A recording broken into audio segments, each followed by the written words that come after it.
Hello, beautiful souls. Namaste. Look at me looking all crusty again this morning.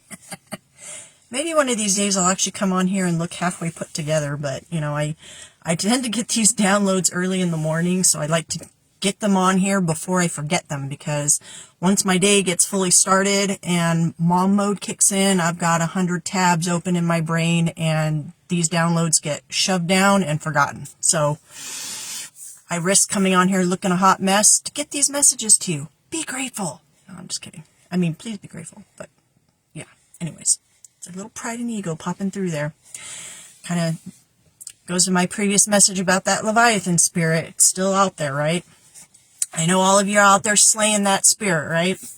So what I wanted to talk to you today was about the healing process, because Holy Spirit has really been putting this on my heart a lot lately. And I think it's because, as I've said before, I think so many of us we're really diving into that process, no matter what part of the journey you're on, whether you're just now, gosh, you guys, the energy has been like insane lately. Hold on.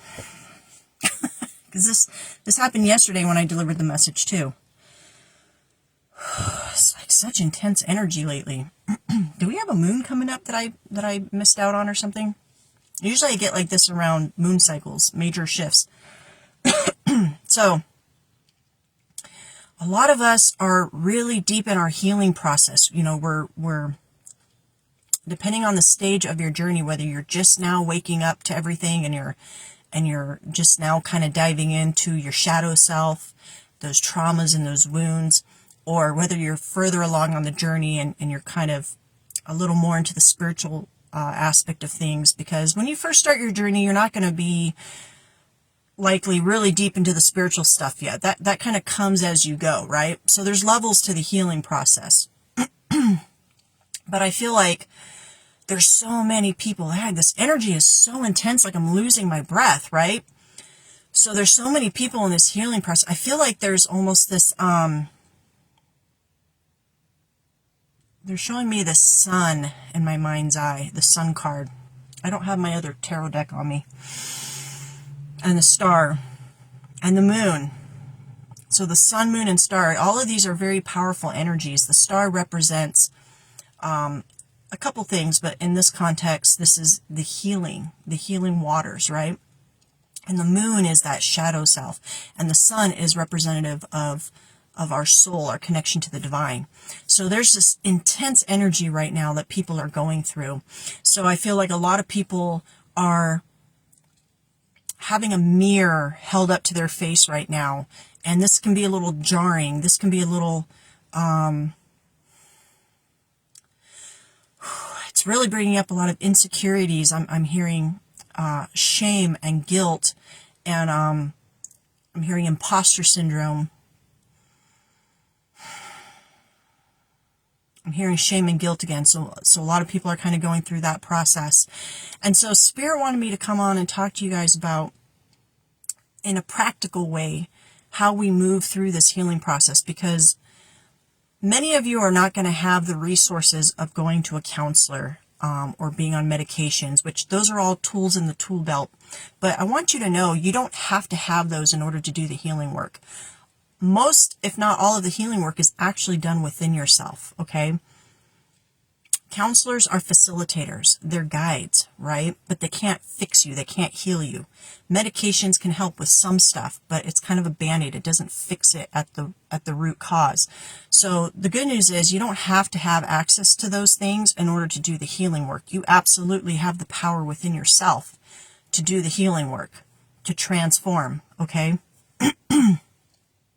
So what's really important on this healing journey is really being self-aware. Because when you're self-aware, you're going to be paying attention more to your thoughts. And that is super important on the healing journey, because your thoughts are extremely powerful. And they are being generated by your subconscious. And your subconscious is what you believe about yourself, what you believe about people, about the world. So as you're going through the healing process, what's going to happen is you're going to be tapping into that subconscious, and you're going to be kind of changing the program. You're going to be healing and changing the programming within your subconscious, which is going to help you to shift your thought process. But in order to do that, you have to be self-aware. You have to choose to be self-aware. And that can be very hard when we're living our normal everyday lives, because we have so much going on in our lives. You know, we're in survival mode, especially if you're in the United States and you're dealing with the craziness of the economy. And I'm not saying we have it better or worse. There are other places in the world that have it worse than us. There are places that have it better than us. But wherever you are at, you're dealing with the pressures of your environment. You know, could be things going on in your home, your work, within family, friendships. You have all this stuff going on that's kind of chatter, and it feeds into your subconscious, right? And that generates your thought process. So it's very easy to get sucked into kind of the heaviness of all that. And that heaviness can turn kind of negative in the way we think and talk to ourselves internally, okay? And when we think and talk to ourselves negatively, and we speak and act from that place, we tend to attract and manifest more of that negativity into our life, and we become that self-fulfilling prophecy, okay? Things never go right for me. Yeah, because you're telling yourself that, right? So in this healing process, it's really important to stay really focused on your thoughts. And so the second part of that is having a lot of compassion and forgiveness for yourself. Because on this journey, it's not linear. You don't have the thought, like, you're going to be listening to me tell you this, and you're like, okay, that makes sense. Easy peasy. And then you try to apply it. Okay? It's going to be hard. It's going to be uncomfortable, because it's not normal for you yet. This is something new and different, and it's going to take time to integrate it into your life, okay? So it's not going to be this linear process where you get it and it makes sense and then everything's going to go smooth. It's going to be, oh, I get it. I'm going to try this. Oh, it worked this time. Oh, it didn't work this time. Oh, it worked this time. Oh, it didn't work this time. So you're going to have a lot of patience with yourself as you go through this process. What this is going to look like is you're going about your everyday life. Something happens and you have a negative thought. If you don't catch it, which is pretty common, that negative thought is going to keep ruminating, and it's creating this energy, this vibe around it. And next thing you know, your whole day is vibrating on that thought. So I'll tell you a common one as a mom, and I'm pretty sure some of you are going to relate to this. I have a lot of kids. Okay.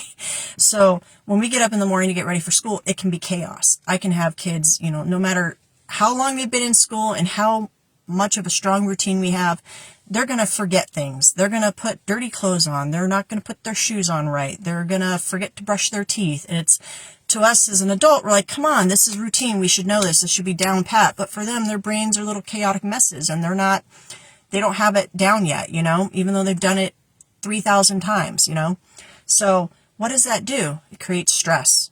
We start getting frustrated. It puts our thoughts and our energy in kind of this negative vibe. And the next thing you know, you're late for work, or you have a bad interaction.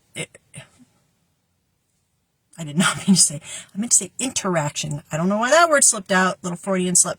You have a bad interaction with a customer at work, and that puts you in a worse mood. And then this just starts snowballing, and then your kids come home from school, and maybe one of them was being bullied and the other one got a bad grade on a test, and it's just the negativity just continues to roll. And through that whole day, you never once stopped and became conscious of your thoughts. You were just rolling with what was you were reacting to everything that was happening. And because you were not in control of your thoughts and you were just rolling with everything that was happening, that negative energy just kept building and building. And then you were projecting that. Good morning. So it's really important. Now you can see why you need to keep your thoughts in check, why you need to be self-aware. So how that would look different. You get up in the morning, stuff starts happening, right? Okay, I feel myself getting frustrated right now. I'm going to take just a couple seconds. And if you're a parent, maybe you have to go into the bathroom and remove yourself from the situation. Or if you're, if you're single and you don't have to worry about all that, you just take a moment of quiet and peace. Maybe you put some meditation music on your phone. Whatever you need to do, it's going to be different for everyone. Okay, there's no right or wrong way to do this. But just take a moment. Connect with your breath. Okay. Calm your mind. And say, all right, I am in control of this. I get to choose today. And I'm choosing to have a good day. I'm choosing peace. I'm choosing to be in control. You don't have to take 5 minutes to do this. It doesn't have to be some big, scary thing. Just a couple seconds to recenter yourself and become aware of your thoughts. As this happens throughout the day, as stuff comes up.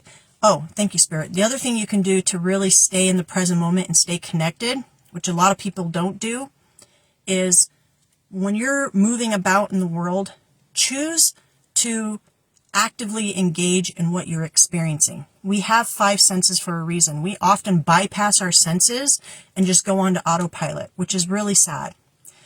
We are meant to enjoy our time here on earth because the present moment is really all we have. But we tend to spend most of our time in our head focused on the past things that we can't change or the future stuff that we have no control over. So one way to really help you to stay present in the moment and self-aware with your thoughts is to engage in your environment around you throughout the day. Notice the beautiful trees. Notice the sky. If you see kids playing in a yard, having fun and laughing, focus on that for a minute and feel that energy. If you're taking a walk on your lunch break and you see some flowers, smell them. Engage your senses in the environment around you, because what that does is that pulls you into the present moment. And as you're doing that, you are now more focused and aware of what is happening, which means your thoughts. You're going to be more focused and aware of your thoughts. So this is a really important part of the healing journey, because the majority of the healing journey is going to happen in here. In here too, okay? But mostly in here. And so as you're going through this journey, your main goal is going to be to become the master of your thoughts, okay? When you control your thoughts, what happens is you will, Spirit says, take a step back. One of the things you're going to experience is an ego death. Now, this doesn't mean your ego dies. Death is transformation.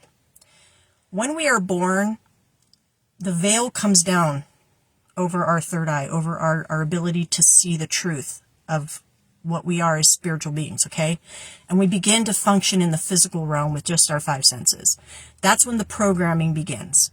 That's when the subconscious starts being flooded with beliefs that aren't our own yet.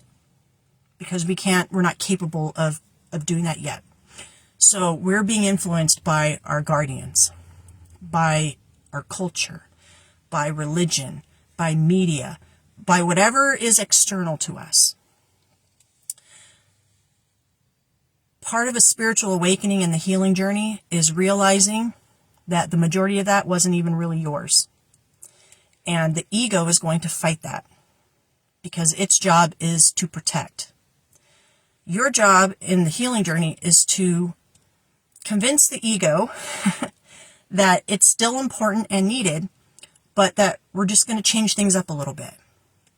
Okay? So the ego death is really the ego letting go of that control and trusting that there's a better way of learning, a better way of understanding the world around us. Okay? So in that process is where you're going to really learn to let go of shame, to let go of guilt. You're going to learn how to forgive yourself. Oh, thank you, Holy Spirit. That's the other thing they wanted to point out. As you're going through this healing process and you are being shown things within your shadow self, so this might be things from your past, things that have been done to you, things that you have done to people, okay? All of it is going to come up to the surface. And the point is not to shame you. It's for you to look at it from the eyes of the divine and say, you did not know what you didn't know, but now you know. So now you have the opportunity to forgive yourself for what you didn't know and learn from that. That may mean that you have to make amends with people. That may mean you need to give forgiveness. These are all parts of the process.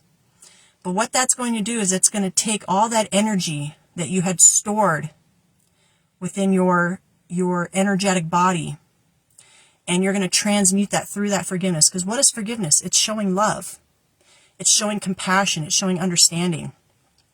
The biggest part is forgiving yourself. So when you release that shame and guilt and you forgive yourself, you transmute that energy into love and you release it. It is no longer, you may still have the memories of those things, but there's no more energy attached to it. Now this process is going to happen over and over again, but the good news is once you begin doing this, thanks Jonathan, I agree. So once you begin doing this, it becomes easier and easier. Because what you're doing is you're connecting into the way that the divine looks at us. The divine already knows that we're flawed. The divine already knows that we're going to make mistakes. I legit think I know that guy that just went by. Sorry. Squirrel. So the goal is not to be forgiven by the divine, because that's happened when we were created. The goal is to learn how to do that for ourselves, because once we understand how to do that for ourselves, it becomes easier to do that for others. So that is the next step on the journey, and that's a hard one for some people. And the hard part's not always forgiving people, it's forgiving themselves. But I promise you this, I don't like to make promises, but I promise you that once you understand this and you start engaging in this process, it's going to make so much sense. You're going to feel lighter, and it's going to be so much easier to move through the world, and to move through the world through love. And as you go through this healing process and your ego begins to go through that transformation process, it's going to be easier because your thoughts are going to now begin to align with the healing you're experiencing within, which means you're going to be more self-aware. You're going to have more control over your thoughts. And when you have that control over your thoughts, then the words you are speaking are different. The way you're moving in the world, your actions are different. And it's all part of the process. Heavy energy, but in a good way. So I just feel Spirit wanted to bring that because I feel there's so many people going through this process right now. And like I said, there's everyone's at different places on the timeline of their healing journey. Some are like deep into the spiritual stuff like I am. Like I'm dealing, now God has me dealing with some heavy, as I spoke in the last video, the spirit of Leviathan. And then some are just now waking up to this, looking in the mirror going, oh man, I need to work on myself. Okay. I just want to say congratulations to you guys, because this is a great time in human history. I do believe years down the road, this is going to be written in the books, the Great Awakening. You know, evil forces might have had other ideas, but the truth always prevails, and the truth is love. And love is what's going to transform and shift this planet into beautiful energy, right? So we're all doing our part by working on ourselves. And I'm loving all the, guys, I'm sorry. The energy the last couple of days has been so strong. It literally takes my breath away. If you watch my videos, you know I'm not usually so short-breathed. So the energy that I've been experiencing the last few days is so encouraging. I mean, it's really, I'm going through some tough stuff in my personal life, but I can tell you the energy that I'm feeling right now from the collective is so encouraging, that I'm so excited to be able, that God has asked me to share my story, because I know that so many of you are going through this, and I just know what the outcome is, and that makes me so happy, because when you're someone who has suffered your entire life with just bad shit happening all the time, and depression, and just clouds of darkness over your life, and then you're delivered from that, and then you realize that that power is within you, and that not only do you have that power for yourself, but you have the power to help other people. That is so encouraging. And I think it's not about me. It's the fact that we all have this within us, and that every time someone wakes up, it's creating a domino effect. And so I can just see lights lighting up over the entire world, just people waking up and choosing to heal, choosing to love. And that is shifting the energy on the planet. And that is so beautiful. And I know all religions talk about this in different ways. They talk about awakenings and second comings and all this stuff. And, I don't subscribe to any one religion anymore. But what I do believe in my heart is that truth prevails, and that truth is love. And I'm seeing it with my own eyes. I'm feeling it energetically, and that makes me very excited for people. So anyways, that's the message. I hope it resonates. Thank you so much for joining us, and I hope you all have a wonderful day. Namaste.